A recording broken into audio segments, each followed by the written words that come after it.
Aha, and here we are. Hello, good morning, John. How are you?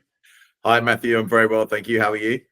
Yes, I'm very, very well. Thank you very much for taking the time to have a little conversation with this morning. So for those of you who are watching, we've got John Nichols, who is the president of the Tutors Association here, and he's going to have a little chat with me about all things safer recruitment in the tuition sector. And we're super excited and very privileged to have him. For those of you who don't know me, my name is Matthew, and I am the founder and CEO of a new little platform called TutorOnboarder. So we're going to launch straight into it, John. And recently you've been on the news, you've been driven around in limousines to the studio, you've gone on, you've gone onto the radio. Yeah, you've gone to the radio. Now I want to invite you to tell me how all of this has sort of come about. Why is it that you've gone onto the TV? Why is it that you've been on radio shows, etc.? Yeah, definitely. I think the fundamental cause of all this has been that there's never been any legislation in the UK to actually determine who can and can't be a tutor, right? That is the absolute cause of all of this. And so obviously most tutors are fantastic. Most tutors go in and they're ex-teachers. They've got good, strong educational background. They really want to do the best for the students. And that's amazing. Lots and lots of tutors do a fantastic job. The obvious problem is that if you are a bad actor, if they're the one or two people out there that want access to children and young people for the wrong reasons, tuition is too easy for them to say, oh, well, I'll be a tutor. And then some parents will invite me into their home, pay me to teach maths or something, and I'll be in their room alone with this child.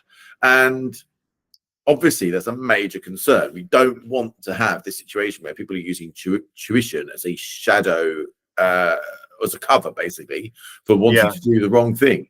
And there's a huge concern. There's always been a huge concern in the tuition sector about people who are really, really genuinely worried about their good name being blackened by association with people who are basically doing it for completely the wrong reasons.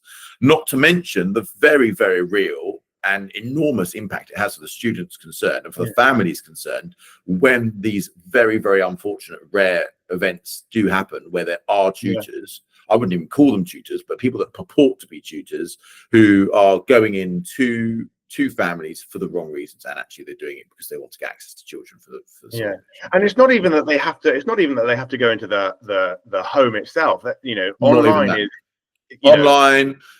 And it's still too easy for the wrong person to say, oh yeah, just it's obviously a bit hot there, just take your top off or something. Like, no, this kind of thing should not be happening at all, right? And we should have the same kind of protections online and offline. I've always been clear about that, people. We don't relax requirements just because someone says, oh, well, I only teach online. Great, still only teach online then, that's absolutely fine. But the safeguarding requirements should be the same. You should still understand what the law says, what the legislation says. You should still understand what best practice is. And you should still have a DBS check, an enhanced DBS check. As well as for tuition companies, all of this stuff about pushing safer recruitment, which many of them in the past have, almost all tuition companies are members of TTA. None of them ever say they've got a problem with safer recruitment. If anything, they're all saying we wish the bar was higher across the sector, right? I know you're doing some interesting things on this, and as part of your experience in the NTP, you thought you were doing quite well, and then you're like, oh my gosh, and maybe not as well as we could have been doing. 100%. It's that whole process was a real eye-opening moment. But I'm also interested slightly in the showbiz side of things. Just moving away from the serious talk just for a moment, is how do they contact? How did the BBC contact you, or how did all that come about? Did you suddenly get like, oh, hi, I'm a producer at the BBC, John. I'd like you to come in this afternoon because we're running an article about safer recruitment and safeguarding in the tutoring sector. Well, sometimes it's dangerously close to that, but it didn't start that way. I mean, basically, the way it started was we've been in contact with journalists for some time and with DfE. So if people have started to know who DTA is because I'm constantly banging on their doors and saying you should care about this. Anyway. So for a long time, they often don't care about it. Other things are going on, whatever, that's fine. There was an investigation because every now and again, there's a scandal uncovered to some greater or less extent within the tuition sector. There's an abuse story, which really, really unfortunately comes out well, not unfortunately it comes out, unfortunately it happens in the first place, right? And then it comes out, and then people obviously talking about, oh, what should we do about it? And then you start to get this media coverage. Actually, we worked with a chap who was doing an investigative piece for the BBC, and what's his name? What was his name? Angus Crawford. That's right. Angus Yeah, Crawford. I've And he led on the investigative piece of the BBC to actually to talk to some of these people who had a history, obviously on an anonymous basis, right? They used actors' voice and they blur their faces and all this, but they talked to some of these people on an anonymous basis to basically say what happened to you and how it. What do you think of this situation? And obviously, it's a terrible situation, right? That the fact that these people, it's completely legal. This is bonkers, right? It's completely legal for someone convicted of horrendous offences to still go off and pretend they're a tutor. There's nothing wrong. There's nothing illegal about that. Obviously, it's morally wrong, but I can't personally like tell people I can't do anything about it. So he was investigating this, and he spoke to some one day. Actually, he just said, "Is it okay if some journalists call you tomorrow?" Yeah, no problem. Fine. I mean, people call me quite regularly. Anyway, the next day was quite a lot of calls from journalists. Oh, I'm from BBC News. Oh, I'm from BBC Breakfast. Oh, I'm from this place. I'm like, okay, yeah, great. So then we obviously try and arrange everything with them, and Oh wow! And then you got a call, and before you knew it, you were in the BBC News studios on the perfectly spherical round sort of sofa. Yeah, on the famous sofa. So then that was our chance to really put forward the case of what the tuition sector does a good job. And there's loads of really good providers who want to do a fantastic job, and they don't want any association whatsoever with these nefarious chaps that they don't want in the sector at all.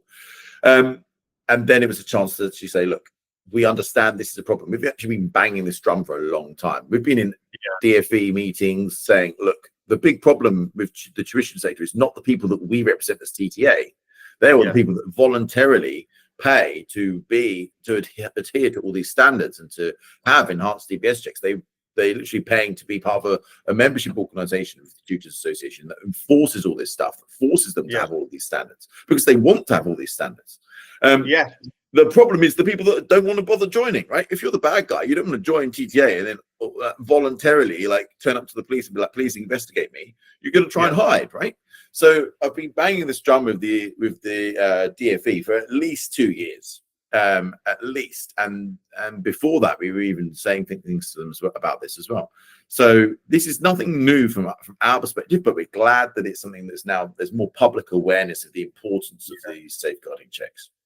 To what extent has this kind of media coverage sort of advanced the cause for the Tutors Association and the wider tutoring sector? Yeah, it's a great question. I think it's made a real difference. I think we're at a bit of a turning point where people realize, and it's starting to sink into them like it sank in for me a long time ago. We have a problem, right? You can have these bad actors just say they can go onto Facebook one day, call themselves a tutor, and all of a sudden parents think there's some legitimacy to letting them in their home or to letting them online with their child one-to-one. And that is where people I think are starting to think the penny is dropping for a few people to go, you know what? Maybe that's not a great idea. Maybe we should have some checks in place. And I mean, the reputable tuition business out there, they're starting to really get the hang of it. They are wanting to do these checks, wanting to make sure they've got all of the records in place to make sure they've done everything they can to ensure that the tuition is safe. Yeah, 100%. And one of the things is that I always found interesting is that when I used to tutor back in the pre-pandemic days, and you go around to to your student's house, and yes, oftentimes, especially pre-pandemic, it was right. Well, there's the bedroom. We'll keep the door open, but the parents are downstairs, and that was very much the norm. And I don't think I was ever asked once for a DBS, and I tutored dozens and dozens and dozens and dozens of young people and students, and I don't know to what extent parents are sort of clocking on to, I probably ought to take it upon myself to do a bit of a safer recruitment, because I do think that there's a goodwill that's attached. Well, if you put yourself on Facebook, or if I called you from such and such a tuition company, then I'm assuming that the checks have been done, and there we are. Yeah, I mean, certainly there's parents just assume by default in many cases that if they're talking to someone who's called a tutor, and this can be because they've called themselves a tutor, that automatically checks have been done. And this is because obviously for teachers, that is the case, right? No school is allowed to employ someone and call them a teacher if they don't do these checks. I mean, you can imagine the fire and brimstone that will rain down on the head teacher that employs a random person and doesn't do checks for good reason, for really good reason, right? Don't want random people who've potentially got a criminal background in all sorts of very, very terrible things to suddenly be allowed to be a teacher. And when this does ever happen, it's on the news. We know about it, right? This is it's universally accepted that this is wrong, that people should have checks. We should know that the people who are teachers, to what extent we can, are safe. Parents just assume that the whole thing copies and pastes over to the tuition world, and it doesn't. But there are reputable tuition companies out there that look to do the right thing, and they give parents some element of reassurance, especially when they are. I mean, with TutorOnboarder and all the work you've done, how high the bar can be to make sure you really nail it and get it right. And there is a lot of tuition companies out there who've been looking for that kind of thing for a long time, and who've been saying, look, we want to make sure we do everything the right way. We want to make sure that the parents can have complete confidence in us. And that's what we try and encourage as TTA. We try and encourage parents to say, look, you can work directly with tutors, that's absolutely fine, but you should do those checks yourself. If you don't want to work directly with tutors, then you can go for an agency and they'll do those checks for you. And regardless of which way around you go, if you work with a TTA corporate member, they have to have done the enhanced DBS checks for all their tutors and to monitor that and keep them all up to date. And if you work directly with a tutor and a member of TTA, we'll be doing that as well. So we do everything we can, but obviously at the end of the day, it's getting parents to think that is important.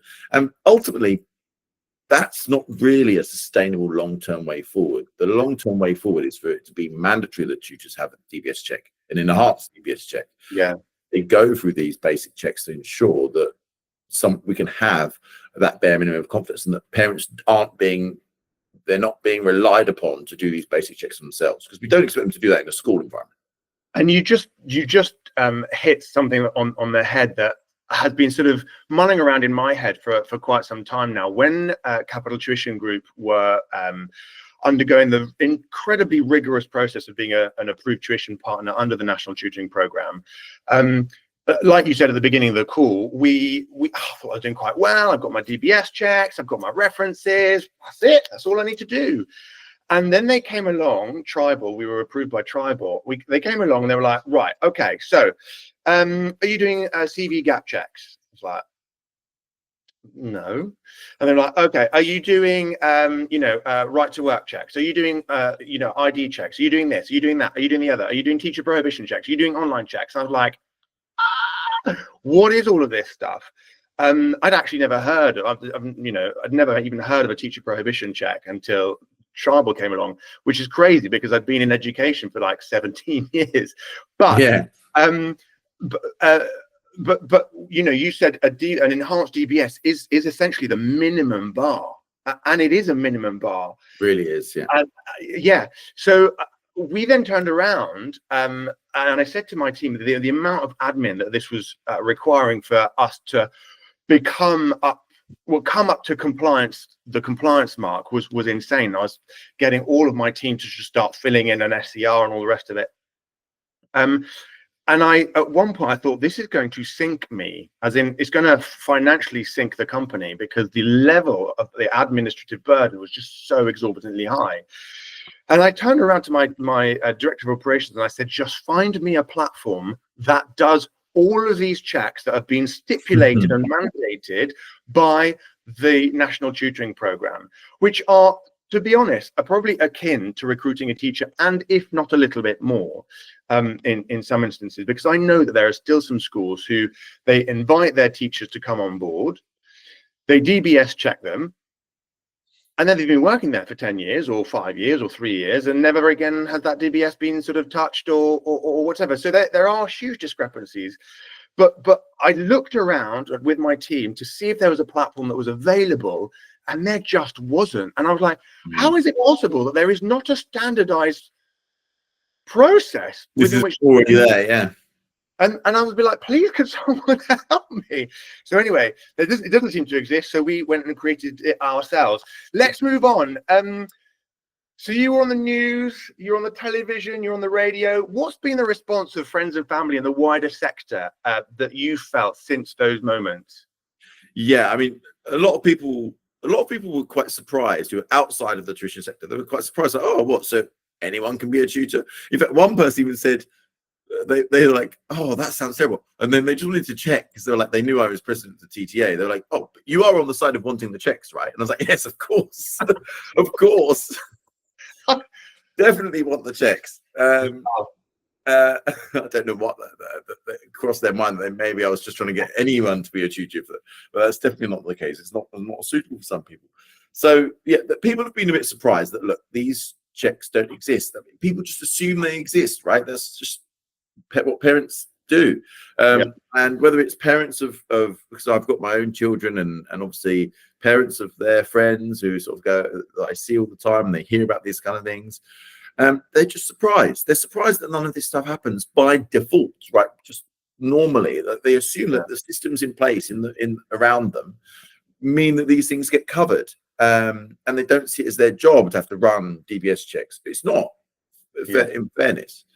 So it's about making sure this gap in the market for the supplementary education sector, for tuition and that sort of thing, that it's addressed fully, and that we can actually say, look, there is some sort of requirement to have these bare minimum checks before we let anyone go and become tutors.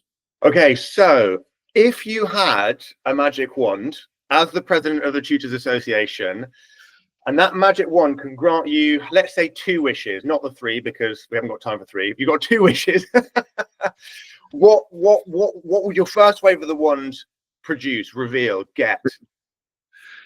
Yeah, well, aside from putting me in charge to fix the whole thing in the first place, obviously. Well, that's number one. In terms of a practical wish, so first of all, right, I would want to set out. Actually, the first wish is what I'm going to wish I don't want, and then I'm going to wish what I want, right? What I don't want is I don't want the government to come in and think they know best and try and put in huge clumsy regulation for the tuition sector that makes tons of legitimate forms of tuition illegal and forces them to sort of go into this crazy underground nightmare situation, which makes everything worse. We don't want Ofsted to try and regulate the tuition sector, for which they're hopelessly inadequately geared up to do, and there would be no plausible way they could do that practically with any efficacy whatsoever. So we don't want people to come up with knee-jerk responses who've never been in the tuition sector and know nothing about what they're dealing with, because it's going to go terribly wrong if that happens. Now I'm going to wish what I do want, right? What I do want to happen is, number one, does sub-components this wish can Okay, I can see this unraveling, but go with it. I'm gonna pass a piece of legislation with this wish, and this is what the legislation is going to say, right? Number one, that there's a statutory definition for what counts as tuition and a supplementary education in general, right? To capture whatever any reasonable person would think is tuition, whatever else. So we capture all that stuff. So we know what it is, because that doesn't exist at the minute, right? At the minute, the government can't pass legislation in relation to tutors because there's no definition anywhere of what tutor is. And so we have to define it. Number two, we then, once we've defined what we're actually talking about as a tuition sector, we then say, look, everyone in this sector needs an enhanced DBS check. They must have an enhanced DBS check, and anyone who operates a company that introduces tutors or recruits tutors or works with tutors via any business model, and we would help go through the wording on it, they must carry out safer recruitment checks and have safer recruitment training as a bare minimum.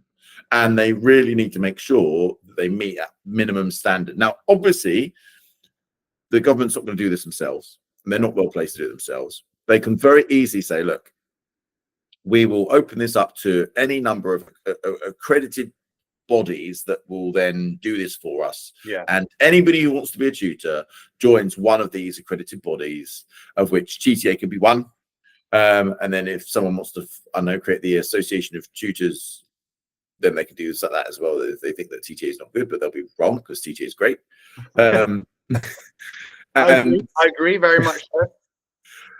And so in that way, we put in place core safeguarding provision for the tuition sector. And I think this is actually I hope we can record this bit and just like snip that bit off and send it to all the government ministers, because it's pretty much the most succinct way I've explained it ever. That's what we should put in place. It's quick and easy to put in place if there was a political will to do it. Yeah. And it makes so much common sense, right? But yeah, very much so. Very, very much so. So what would you say? Now I've got a question, because as you were talking there, I'm going to bring in two things that seem to be difficult to reconcile. And if you're a business leader listening to this, this might have not come into your sphere of thought. So I'm going to plant it there.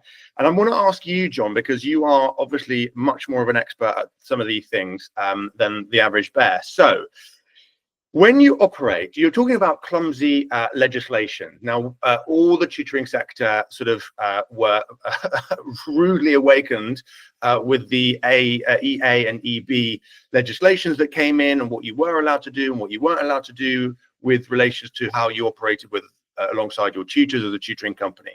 One of the things that you're not allowed to do under an EA model is to train your tutors.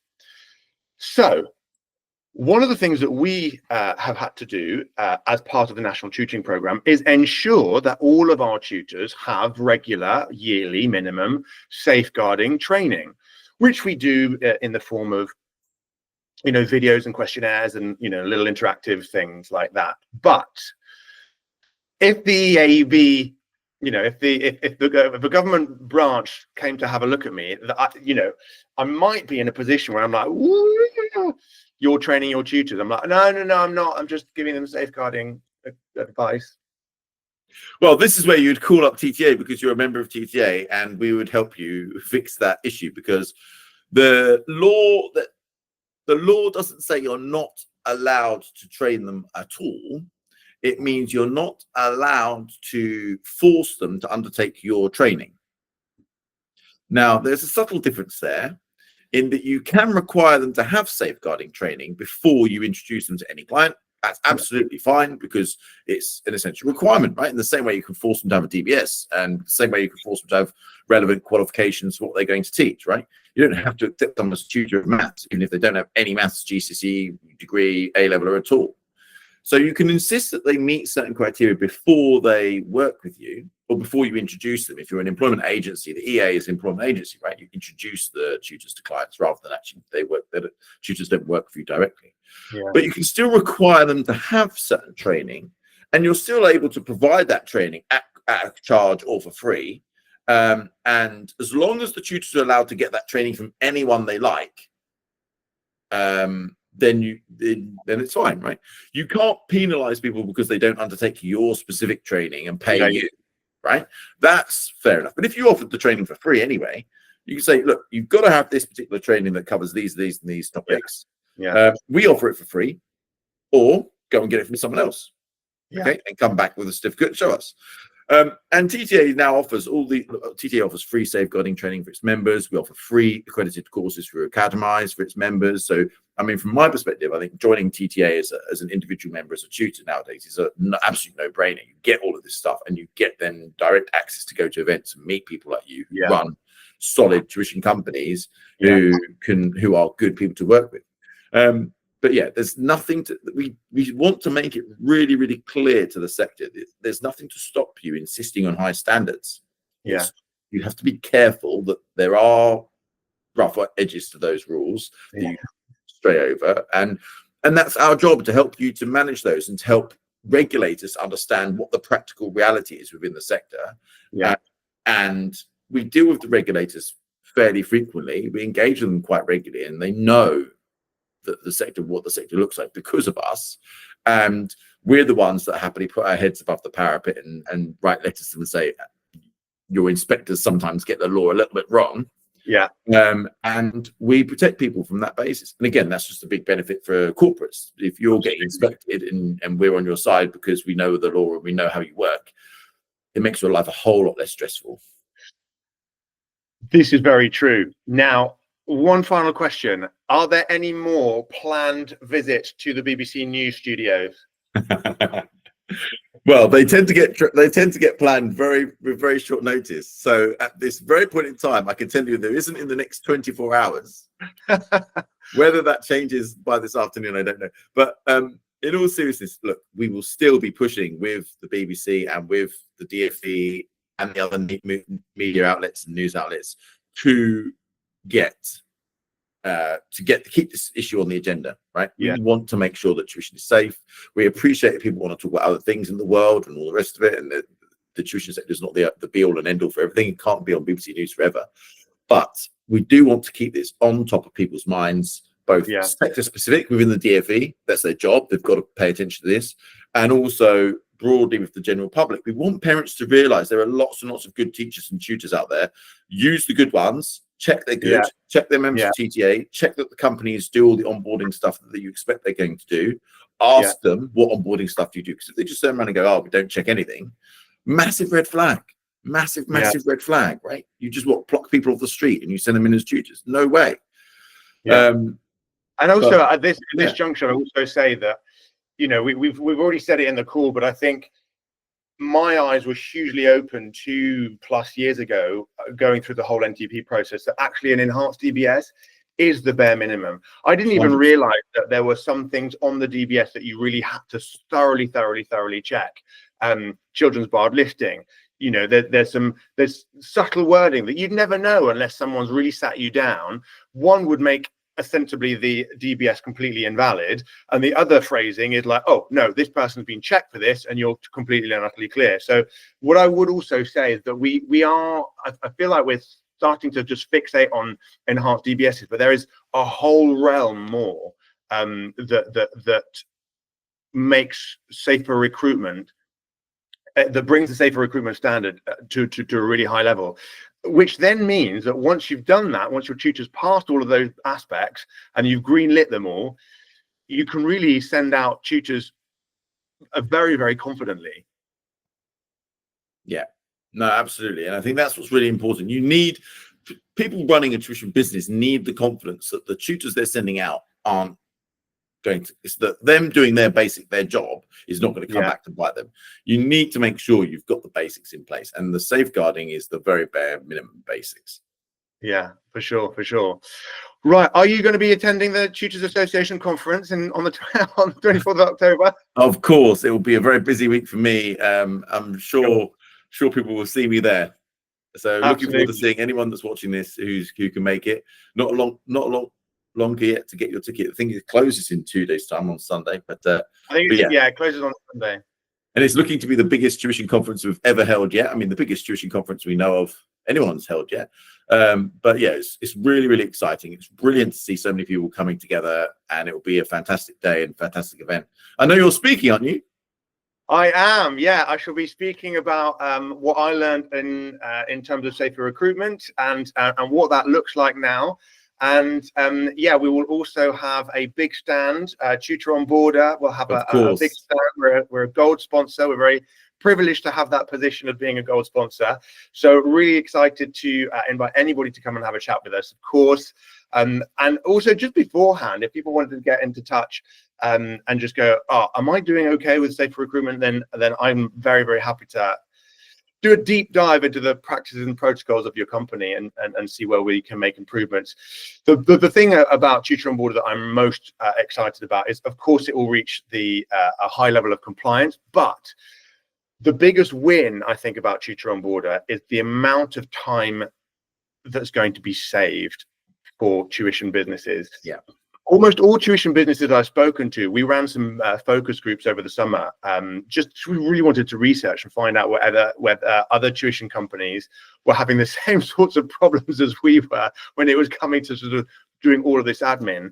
And almost all tutoring companies have hired a person to be a tutor manager or a tutor onboarder, and that's the whether it be a part-time or a full-time. Yeah, definitely.